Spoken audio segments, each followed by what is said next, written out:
நம்ம வந்து கடைசியாக மீன் வலை கட்டி பீர்க்கங்காவும் பார்க்கலாம் ஏற்றினா நல்லாயிருக்கும்னு சொல்லிட்டு ஒரு வீடியோ போட்டிருந்தோம்ல. அதை பார்த்துட்டு ராணிப்பேட்டையிலேருந்து ஒரு அண்ணன் கால் பண்ணியிருந்தாருங்க.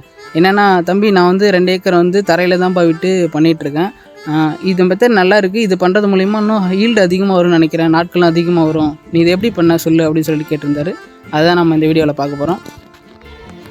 10 அடிக்கு வந்து ஒரு கொம்பு நட்டுக்கிட்டு மீன் வலை வந்து கம்மி தாங்க. மீன் வலை வந்து 90லேருந்து 150 வரைக்கும் அந்த ரேட்லேயே கிடைக்கும். நம்ம அதை கூட வாங்கி யூஸ் பண்ணிக்கலாம்.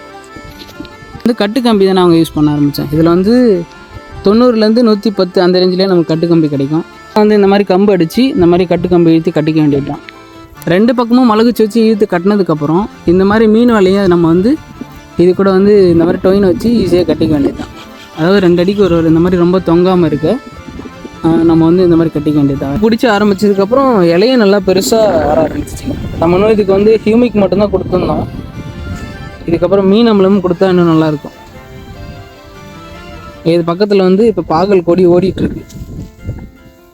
இதுக்கும் மீன் வலை கட்டிட்டா இதுவும் நல்லா ஓடிடும் கொடி.